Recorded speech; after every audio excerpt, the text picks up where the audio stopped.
Hello everyone and welcome back to Project Ozone Reloaded Titan Mode. You're watching episode 21. I got to start today by talking quite a bit about what happened between episodes because there was a fair amount. First of all, I will go ahead and mention that I did go to the end like I mentioned and killed the Ender Dragon.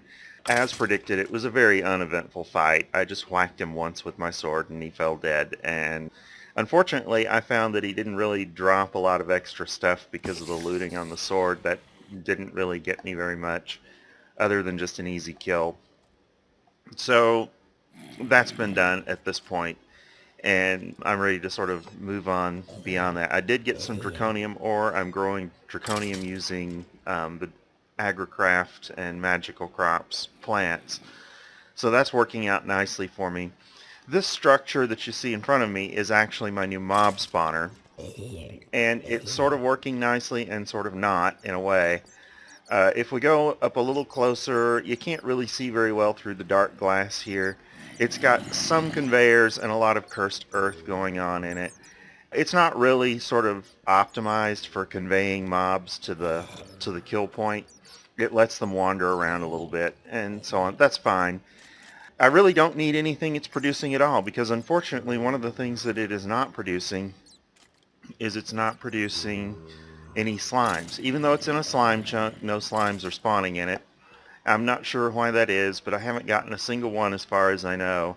And that's a little occasion for unhappiness. I can work around it. I may take and just build another spawner that has an auto spawner in it to spawn slimes. I can spawn a slime into the world and capture it anytime I want using X-Nilo, just a bucket of milk on a barrel full of water, and you just wait and eventually a slime will spawn. Now, what I'm doing with the loot from this is a couple of things. First of all, I'm not completely done processing it all. This chest, which is the first point where all the loot goes, is accumulating some junk in it. I'm having to come down here and occasionally clear out junk. I would like to set up an auto Disenchanter down here to take and disenchant all these items and get books for the enchantments, but I haven't done that yet. What I have done is I've set up a filter. That's this bank of storage drawers. Essentially, stuff comes out of this chest, and if it can be processed anywhere through this area over here, then it'll be processed. And the first part of processing is potentially to go into this bank of storage drawers. If it will fit in the bank of storage drawers, it will then get pulled out of this controller slave and sent straight into the AE system by way of this long item conduit that goes all the way up to the top. Okay, so that's how I handle all this. These are all locked storage drawers. All I have to do to filter a new item is go and pop it in one of those slots, and it will filter that item. Basically, things just immediately go into here and then straight back out. There's no real buffering here. The other piece that I've set up here is for handling loot bags. When a loot bag comes in, there's a filter on this that sends the loot bag, and it looks like there are 7 different ones that I have found. That's probably all of them. This is going into an autonomous activator, and the autonomous activator is set up to do a sneaking right click onto the inventory in front of it, which is just a diamond chest. And what that will do is if it's got a loot bag in its inventory, when it does that, that will dump the loot bag, the contents of the loot bag into the inventory, consuming the loot bag in the process. So that opens up all the loot bags automatically. These things just come out on this blue channel, which actually sends them directly back over here to this chest, at which point they go through all this for reprocessing, potentially going back up to the AE system. However, some items, typically things that are very low value in terms of EMC or that are quite useless, end up going into this box right in front of me, which is a loot recycler. And what this does is it accepts any items that can come from a loot bag. So one of the items that it's getting is arrows, and I've just got a filter on here that says what it's accepting, but one of them is arrows. So an arrow doesn't have to come from a loot bag to go in here. An arrow can come from any source and goes in here. It just has to be an item that you could get from a loot bag. You throw it in here, and this item sort of acts as a trash can for those items. It consumes them, but as a side effect, it will occasionally generate a loot bag, and the loot bag gets pumped out and goes straight back over here where it's opened up and repeats the process. This allows you to sort of trash the loot you don't want and hopefully replace it with something a little better. So that's what's going on down here. I do still need to set up a Disenchanter. I'll just use the Mine Factory Reloaded one, and it will consume some of these books, which are coming from loot bags, and any of the enchanted items. I'll have to set up filters to send enchanted items to it. And all of that will get disenchanted, and the enchanted books will go upstairs, and the items will then have to go through the other piece of processing that I don't have right now. Over the long run, I would like to take and run them through a Project E block that will convert them into EMC. I'll probably just make them into diamonds and send diamonds up top or something like that. In the meantime, I probably just need to set up a trash can to dispose of them. Okay, so enough of this down here. Let me refuel my jetpack and go up top, because I have done some additional work up top. Let's see here. Is anything new on any of these levels? I don't really think so. However, when we get up to, this level, this used to have the big crop field on it. As you can see, I have cleared it out and I'm moving Botania up here. I am still sort of transferring the mana over. I'm using the slow method at the moment. I transferred a lot of it using a mana tablet by hand. That works fine, but this will take and distribute it amongst the mana pools a little better, so I'm just going to go ahead and let the rest of it sort of gradually get pumped up here by mana spreaders. I've removed all of the other items down here. It's just these couple of mana pools that are left. So all this stuff has been put up here. There was one kind of interesting thing to note here. When I set this back up, I did set it up so I could go ahead and run 4 of the lava-consuming flowers that generate mana, thermalilies. When I set up this kiosk right here for ME, or for Applied Energistics, I wanted to run the cable under the ground, and I found that Vivid Grass does not support a Forge microblock cover. That's why I'm not using the Forge covers on top of the electronics down here, or why I'm not using Vivid Grass for that. They do support the Forge multi-block covers on the electronics. However, Vivid Grass doesn't produce one. But I was able to cover up the AE cable. This is just one of these sort of tips that's worth knowing, because AE cables don't just accept microblock covers, they will also accept Buildcraft facades. And so you can create a Buildcraft facade of this Vivid Grass, and that is how I covered it up there. So there's actually a cable running right there, and it's covered with a Buildcraft facade. Okay, so continuing up, the other piece of that floor now has a bunch of crop fields here. It looks like I've still got 5 of them that are empty, which is fine. I'll put something in them pretty soon. But I moved a lot of my crops up here, things that are not being produced in just really vast quantities, although you still get quite a bit here. Ender pearls, there's a reason for having a field of them set up like this, and I can see that maybe I need to, I need to put an upgrade in this one. I'm not getting full potential out of it. But anyway, these all have to have a radius 1 upgrade in them because they're 5 by 5. I did go ahead and fit 12 of these farms up here on this platform, so lots of diversity of different crops here. I also went and moved the carrot garden up here. I'm still missing gold ore, and that is something I'm going to have to address pretty soon, I think. If I do that, I can get all of the carrots, and there's a reason for getting them all. There's an achievement for it. I set up 3 cows here just on this level. They're using a rancher, and these are all cows that produce metals, molten metal, and so I'm just using casting basins to convert the metal into blocks. The portable tanks may not strictly be necessary. It's nice to have some buffering, though, to be sure that you can always milk that next cow, no matter what the state of these things are. but pretty straightforward. It just casts the fluid into blocks and sends it to the AE system.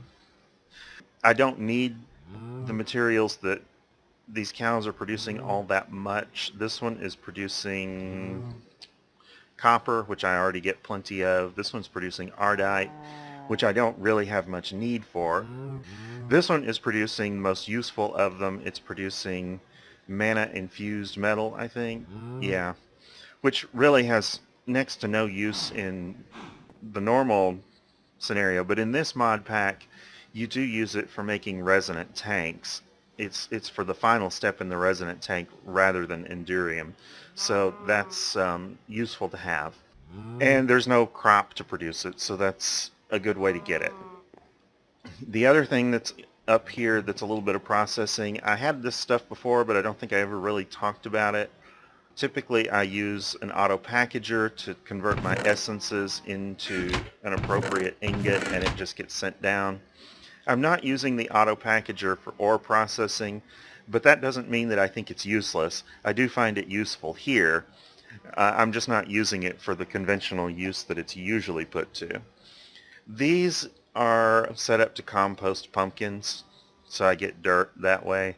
You could produce dirt using earth seeds. I haven't got earth seeds yet. There's nothing inhibiting me from getting them. I just haven't found them to be a high priority because I'm getting plenty of dirt from pumpkins. This is processing Minicio, and it's pretty straightforward. I've got one here that takes the Minicio essence and converts it into the next higher tier and passes it down. This one converts it to the next higher tier and passes it down. This one converts it to the next higher tier, passes it over, then up. And when it's all said and done, what we end up with is Temperio essence, which is the most dense form in this particular mod pack. And that is getting sent into the AE system. What's worth mentioning on the method that I'm using for this is you may need multiple different types of essences.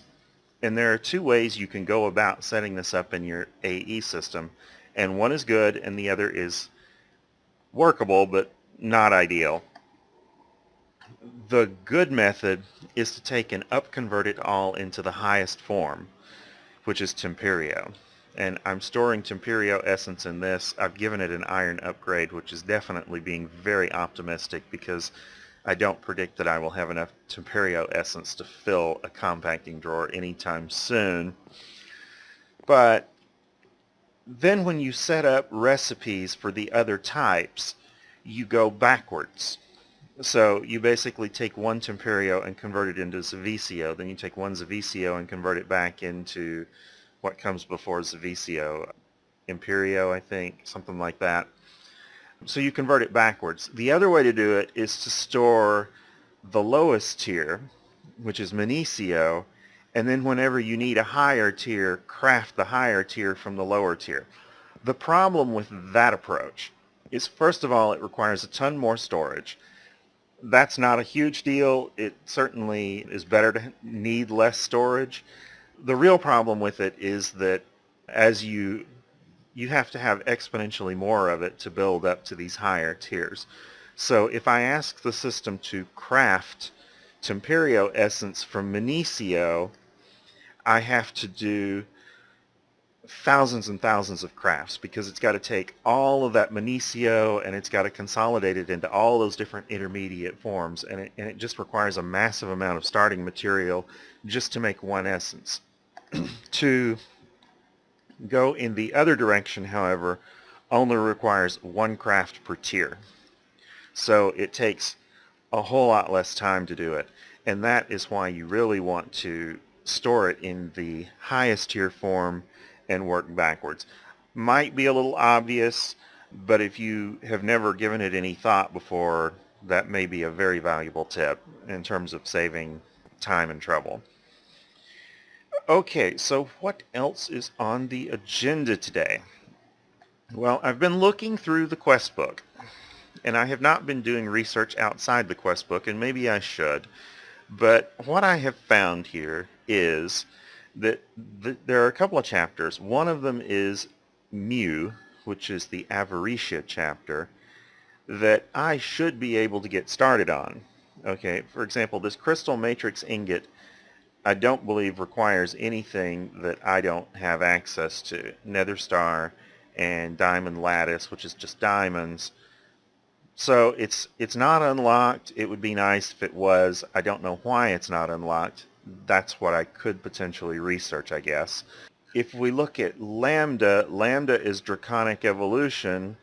Well, a stack of draconium ingots is nothing at this point. I haven't picked up a stack of them, so this quest is not showing finished. But if I come over here and look at draconium in here, I've got 495 of them. That is a whole lot more than a stack. I've got almost a stack of blocks of draconium at this point. So I don't know why this one isn't open either. And continuing on a few others, let's see. Iosha is big reactors in Galacticraft. And if I look at these, this one appears to be the first one because this is the one on the Galacticraft piece of it that is locked. This one requires a circuit fabricator, which requires actually this electric furnace here, which is a Magneticraft machine. So I may need to do some Magneticraft advancement, and that is on the first page in order to unlock this one. If we look at big reactors, it apparently uses this one as its first quest.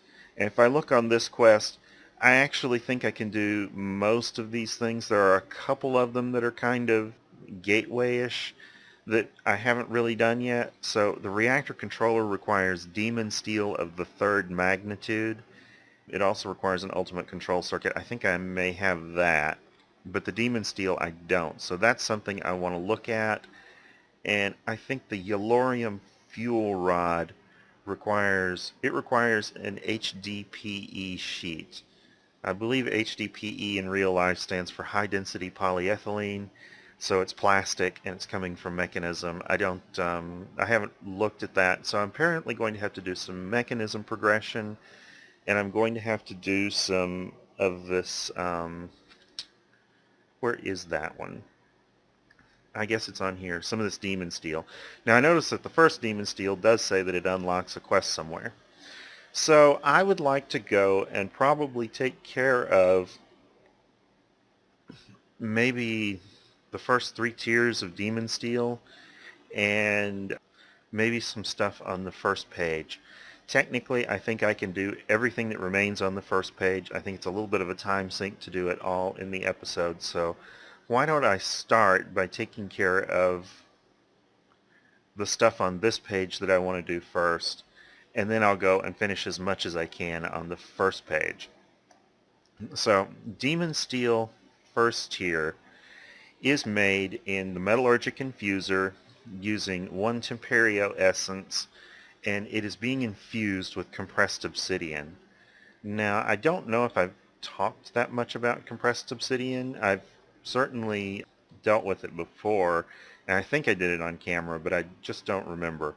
What we need for that is we need some of this obsidian dust, and I'll just go ahead and make a half stack of it.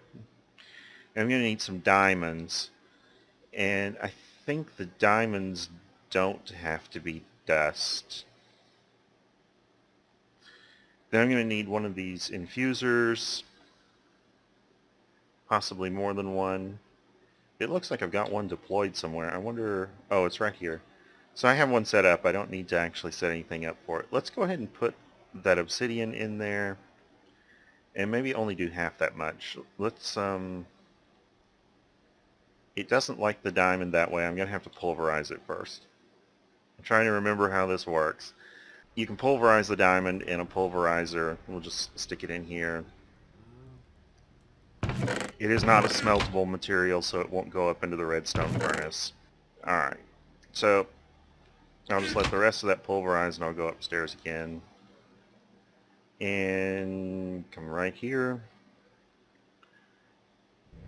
Alright, so it's going to go ahead and start making this obsidian. It's probably going to be a little slow. So once it gets one of them made, I'm going to come over here and plop down another metallurgic infuser next to the capacitor bank here so it will have power. And let's get a Temperio essence. There are more efficient ways of using these materials when we get a little further along in mechanism. So Temperio essence there, and refined obsidian here. Let's take and toss one of those in there and see what happens. Nothing yet. Was that the right material?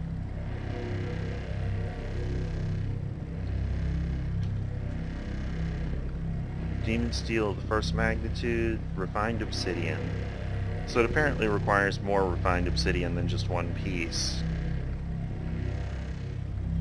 And 2 pieces doesn't do it.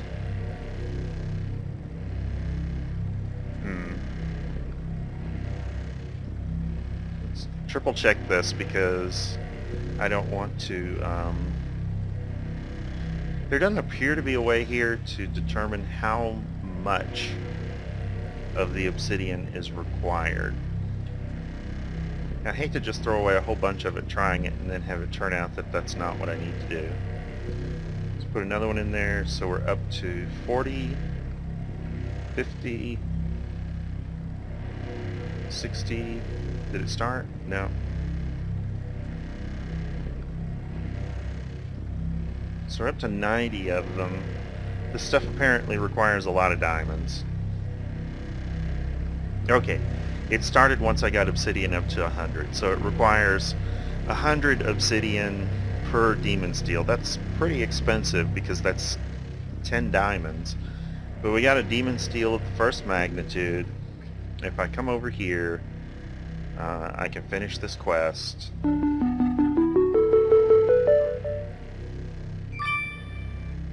I got a green heart. That's good because I've actually filled all of, well, I've filled 6 of my yellow hearts. I have not, there doesn't appear to be a way to craft green hearts in this particular mod pack. I'm just going to tuck that away for now. Alright, while this is processing, let me see if I can figure out what this might have opened up.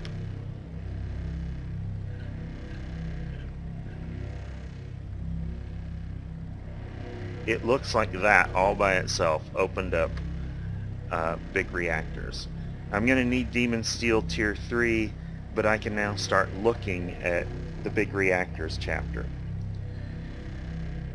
So that's good. That is definitely progress. Doesn't look like anything else opened up as a consequence of that.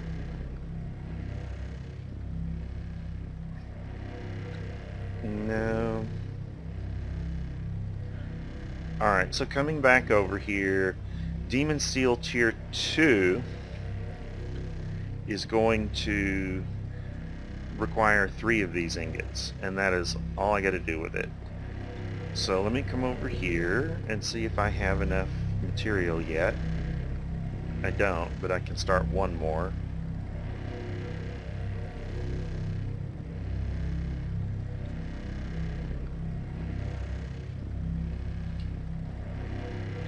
And we'll just toss that in there and start on a second ingot. Then once I've got 8 more of these, I can start on the third one.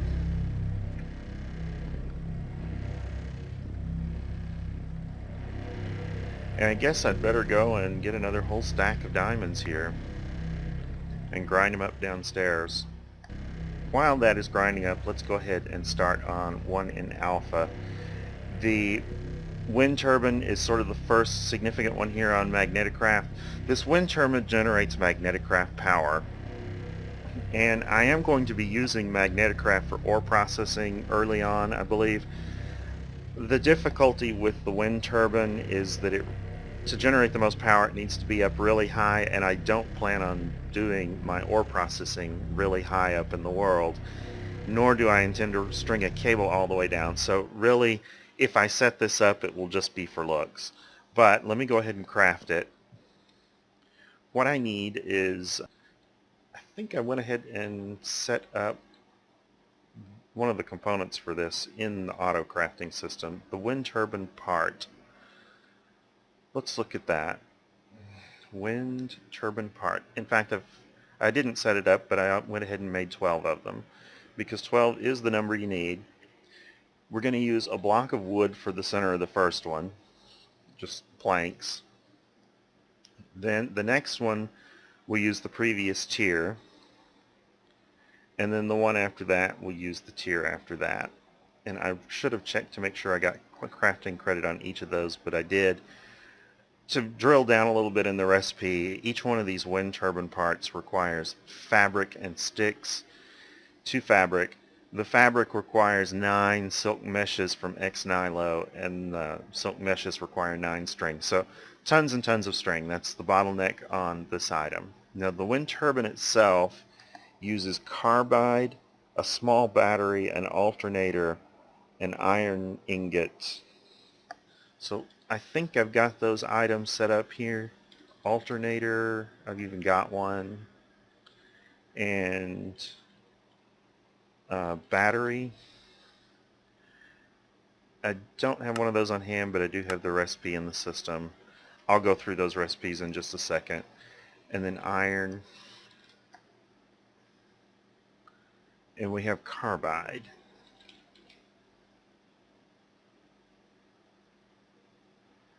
And that will make the wind turbine. So essentially you put this up, and then I believe the way the Magneticraft one works is you actually put this item, it has an inventory slot, and you put this item in it, and it will then deploy and you can see it. It's not like you click it on there. I suppose I could double check that, maybe just fly up here and stick it on there somewhere.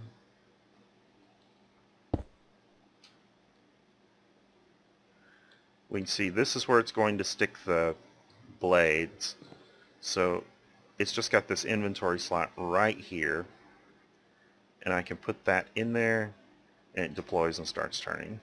So if I can get around it here, it is nice looking, but I don't know that I have much use for it. I'll leave it there, but I'm not going to use the power it produces most likely. I will just convert RF into Magneticraft energy.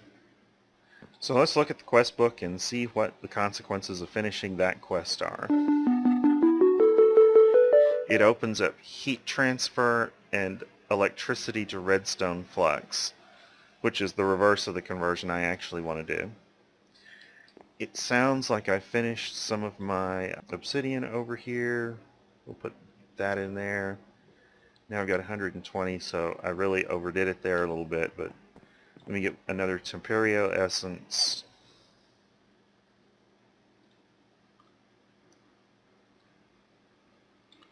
And when this one finishes, we'll have enough to do the second of those quests.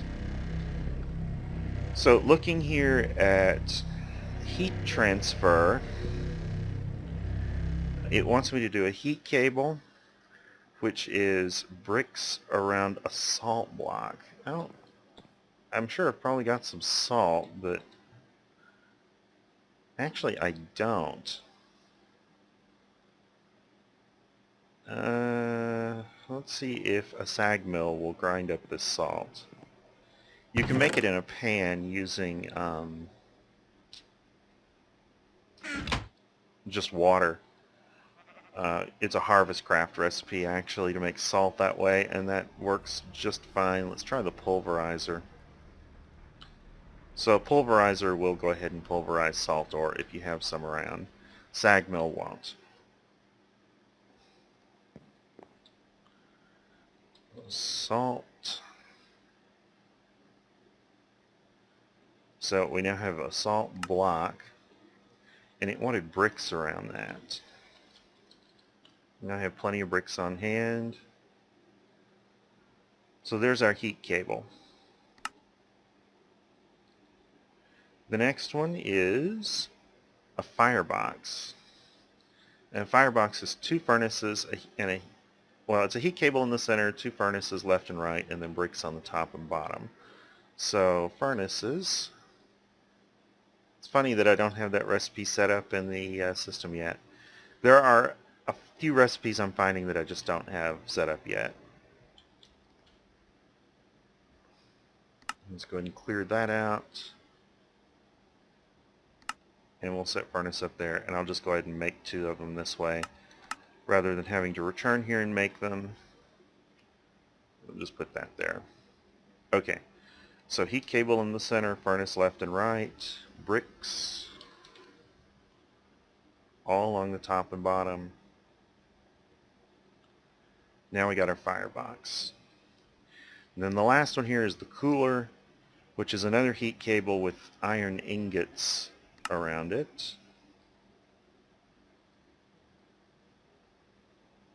And so that finishes the cooler. Iron ring, cosmetic. Alright, so we'll claim a bag. And that one opens up infinite water. And infinite water does unlock a quest somewhere. So that one might be a good thing to have. Let's go ahead and see what that involves. Infinite water is buckets and glass around a Magneticraft machine housing, which is carbide and iron around stone. I wonder if I have that one set up. I don't. So let's do that. Stone right here, and glass. I wonder if I have that right. Double check. It's not glass, it's carbide and iron. Okay.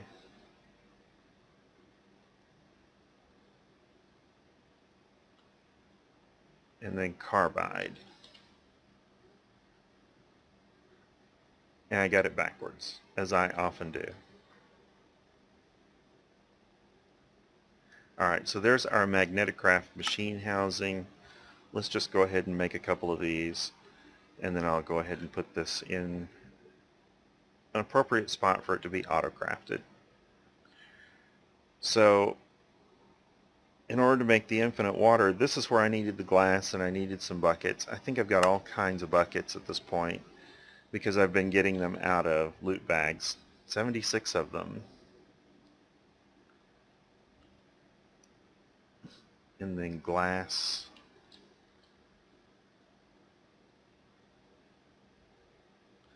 So there's our infinite water. And then for a boiler, that's one of these machine housings completely surrounded with iron.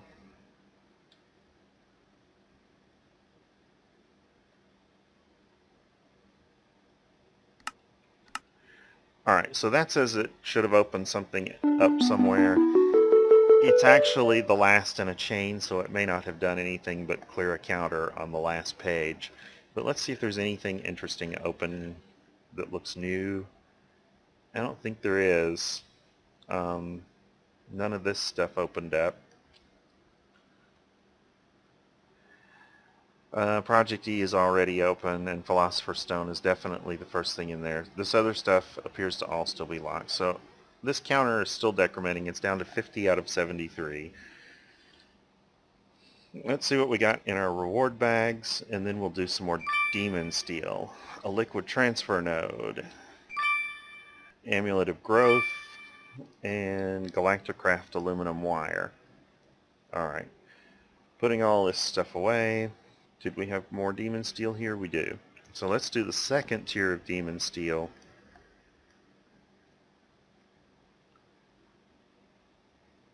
So there we go on that one. It was just 3 of them, shapeless in a crafting table. Go back over here to Epsilon, and we have now completed this one. And the next one would be Demon Steel 3rd tier. I'm actually going to probably do a lot of these off camera because they're all the same. It's just take 3 of the previous tier and work it up. I will stop if I see that it opens up some other quest, but otherwise I will just continue on opening those up. Okay, the reward bag is a greater one, and it gives me a flamethrower, which is from Mechanism.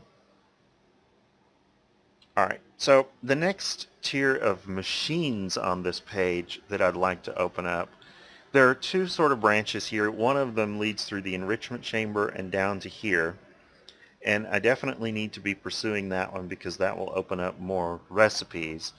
The other one leads here through power generation for mechanism, and I need to be doing that one too. And then the third one on this other side is just pneumaticraft.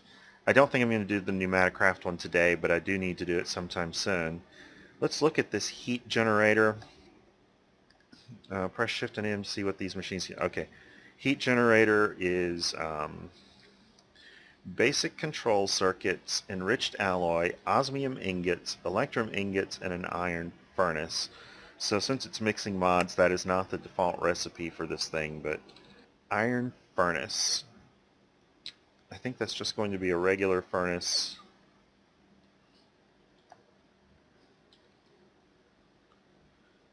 Surrounded by iron. I'll just make a recipe for that and I can get rid of it later if I don't need it for some reason. Because there's been at least one other recipe that required that as a component. Okay, osmium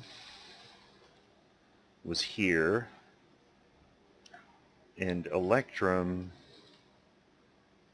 was here. I'd love to get an electrum cow so I don't need to actually alloy this stuff. And then circuits, it wanted the green ones here and here, I believe. And then alloy, it wanted this lowest tier one there. So there's our heat generator and a generator that uses the heat of lava or other burnable resources to produce energy. I have no idea how much, however, some of these actually, it holds 160,000. I don't know how much it's actually going to generate. Maybe find out some other time. Oh, I got to make 3 of them. Oh boy.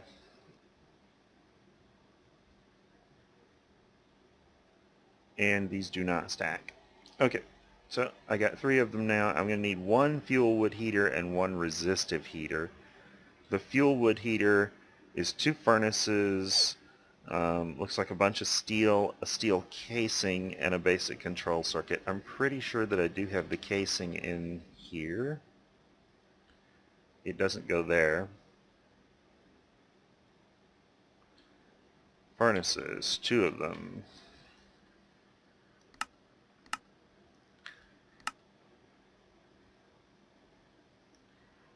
And there was steel. I don't think steel was all the way around. One of these is not supposed to be steel. It's a circuit at the top center.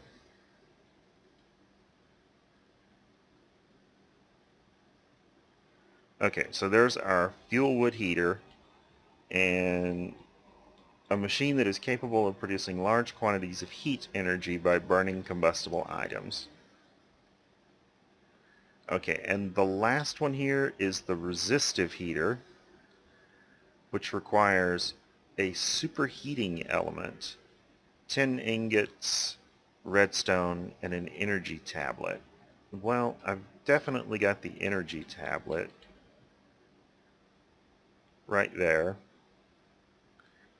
And let's go back over here.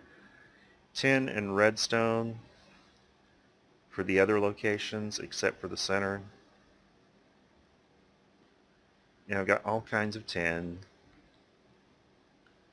And I keep having to upgrade my redstone storage. The other piece that I need is this thing in the center that's a separate component that I'll have to craft. The superheating element. That is a steel casing surrounded by copper and redstone. So put a steel casing in the middle here and get some redstone and some copper.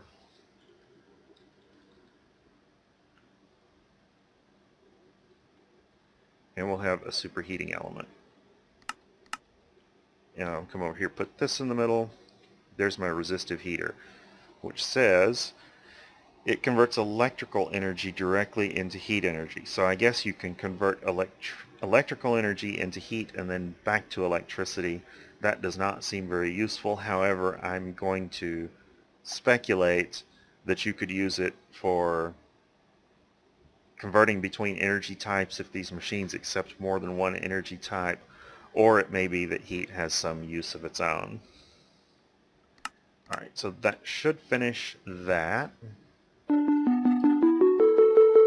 We got a basic reward bag, which probably has a crap reward. The plain one, invisible bedrock.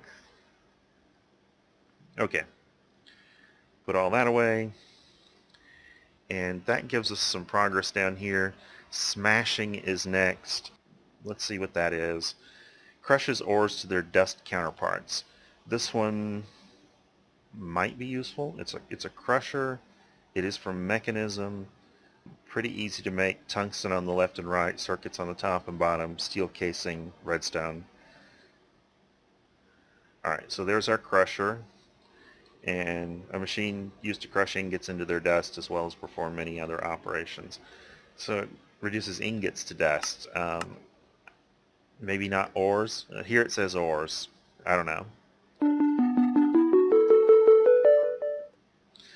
Have to try it out. Junk.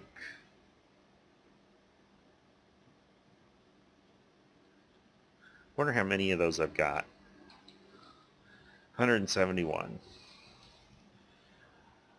Alright, that leads to rotten power, which is to produce a biogenerator. Only one of them. I need biofuel for that, and biofuel requires a crusher. And was the crusher the thing that I just did? Yes, it was. And I think it's probably going to be okay. Where do I want to put this? I'll put it in the place of this one for now. So I actually think this biofuel is probably pretty good stuff. I didn't research it in great depth, but I do think that it's going to be useful somewhat. Let's see if I can produce it from just wheat.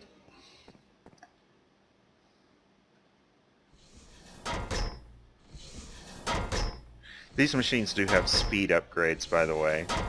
Definitely good to know. So yes, that produced the biofuel that I needed. So to continue on this thing, biofuel and alloy on the top, circuit in the middle, redstone, top, left, and right.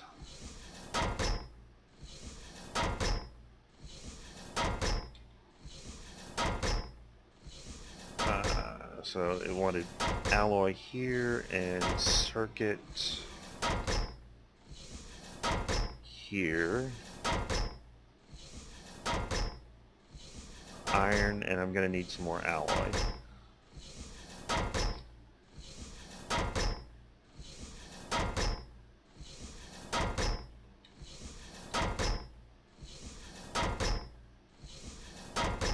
So there's our biogenerator. A generator that burns organic materials of the world to produce energy. Alright. So this one will output 7,000 RF per tick, and it consumes biofuel to do it. So that's actually a pretty decent amount of power at this point. It's not near... I don't really need it because I've got the combustion thing running on cows downstairs that is generating far more power than I need right now. But biogenerators might be good, let's say, for generation in another dimension if I don't want to use a tesseract to transfer power or something like that. Okay. So that finished that quest. Got a basic reward bag with appliances. You know the great thing about appliances? They have EMC. Okay. So that opened up wind turbines, and these are actually very useful.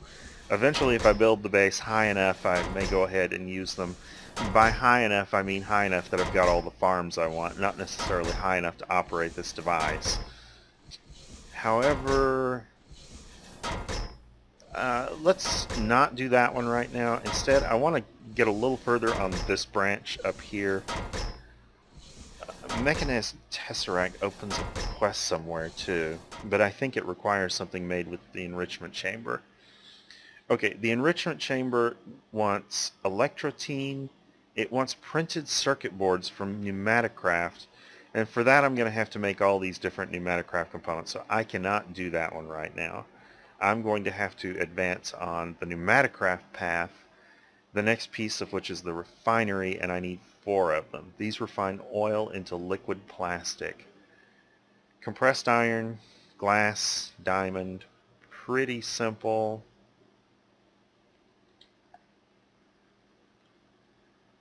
Diamond, glass,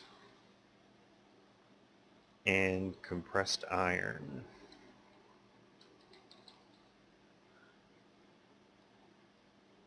So I need 4 of them. And that will finish the quest. Another basic reward bag. Cooking for blockheads. I have 4 of those now. I'm keeping count. So the next one on here is also related specifically to producing plastic. It's the thermopneumatic processing plant.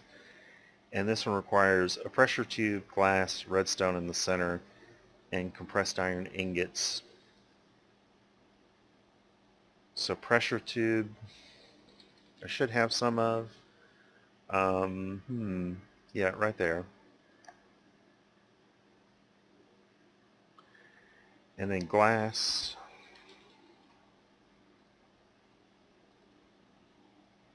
And then redstone. Let's see if that gets me what I want. Yes. And I think I only needed 1 of them. Reward bag.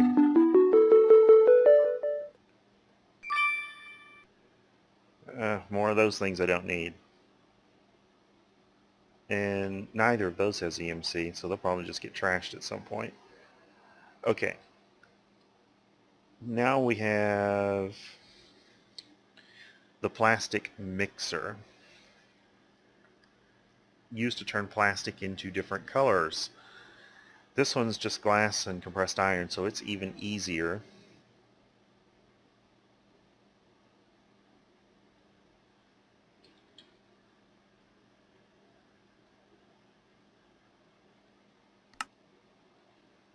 Alright, so I got that one now, and I will claim the reward on that one.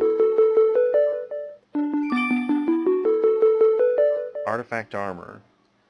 Gold pants of leaping. Jump boost when equipped. Protection 3. I'm going to pass on wearing that right now, but... So the plastic mixer is used to melt down plastic into liquid plastic, and it uses red, green, and blue dye. I probably need to set up a farm with red dye and a farm with green dye, or maybe just one farm that splits the two and produces both. In fact, probably produce 4 colors of dye from one farm. Alright, so the next piece here is actually transistors. I need these in order to produce the stuff. It's produced in a pressure chamber and it requires some plastic, so I'm going to have to set these machines up first. I think I might do that next episode as sort of a setting up Pneumaticraft machines episode. I'll have to experiment a little between episodes, but I have plenty of oil at this point. Let's see. Tank. I have 8 resonant portable tanks of it, so that's like 4,096 buckets here. And still working on more from that cow down below. So I've got all kinds of oil. And I've actually done a fair amount of stuff with automating Pneumaticraft down here. It's not huge yet. It's clear to me that what really needs to happen here is I need to build it out a little more and have one big tank that is set up to automate the production of air, and then this smaller tank, which actually makes the items, receives its input through some sort of pressure regulation from the big tank. That appears to be how this thing really needs to be set up. But I'm not going to do that right now because I need to go ahead and close out the episode. I do want to thank you for watching. If you found it useful in some way, I would certainly appreciate it if you liked, subscribed, comment, or shared. Thank you for watching. I'll see you next episode.